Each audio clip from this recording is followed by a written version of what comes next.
كانت لأبي برزة الأسلمي جفنة من زريد.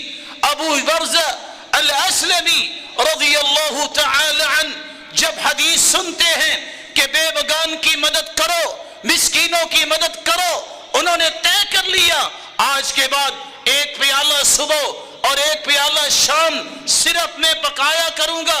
اپنے لیے تو پکانا ہی پکانا ہے، لیکن ایک جفنا صبح کو ایک شام کو تیار کرتے، یہ مسکینوں کے لیے ہے، یہ یتیموں کے لیے ہے، یہ بے بگان کے لیے ہے. رسول اللہ صلی اللہ علیہ وسلم نے کیونکہ یہ فرمایا تھا من ضم یتیما له او لغیرہ حتی یغنیہ اللہ عنہ وجبت له الجنہ. جو کسی یتیم کی سرپرستی کرتا ہے اس کے لیے جنت واجب ہو جاتی ہے. بلکہ آپ نے یہ اشارہ کیا انا وکافل الیتیم کہاتین فی الجنہ. لوگوں جس طرح یہ دو انگلیاں ہیں، یتیم کی کفالت کرنے والا اور میں قیامت کے دن جنت میں اس طرح کھڑے ہوں گے.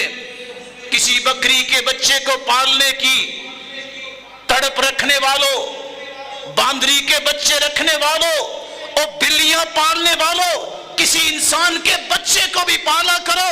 تمہارے ذوق بلیوں پہ آ گئے، کتے رکھنے پہ آ گئے.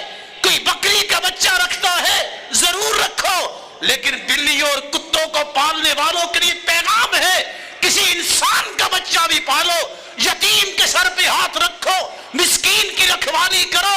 جس کے پاس کچھ بھی نہیں ہے، تمہارے ہزاروں روپے کے ذوق ختم نہیں ہوتے اور دنیا صبح شام کے لقمے سے تنگ ہے، ان کو کھانے کو کچھ نہیں ملتا. رسول اللہ صلی اللہ علیہ وسلم نے فرمایا تھا جب ایک صحابی نے سوال کیا اللہ کی رسول دل بہت سخت ہے، کیسے نرم کر سکتا ہوں؟ فرمایا ان اردت تلین قلبک فاطعم المساکین وامسع رأس الیتیم.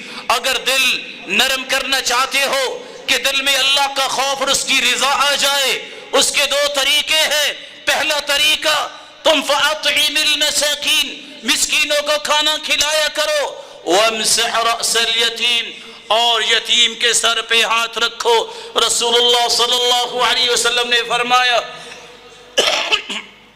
الساعی علی الارملة والمسکین کالمجاہد فی سبیل اللہ وکالقائم الذی لا یفطر وکالصائم الذی لا یفطر. مسکین اور بے بگان کے بارے میں کوشش کرنے والا، خرچ کی بات نہیں ہو رہی. کوشش کیسے؟ آپ کسی کو کال کر دے فلاں مسکین کی مدد کرنی ہے، ای میل ڈال دے، واٹس ایپ پہ شیئر کر لے، ٹویٹ کر دے، اور آپ خط لکھ کے بھیج سکتے ہیں. کوشش کرنا، اپنے گھر میں بیٹھ کے بھی کوشش ہو سکتی ہے، لیکن اجر کتنا ہے؟ جتنا اللہ کی راہ میں جہاد کر رہے ہو. اجر کتنا ہے؟ جتنا پوری زندگی کوئی تہجد پڑھے ناغہ نہ کرے اور پوری زندگی روزہ رکھے اور کبھی ناغہ نہ کرے.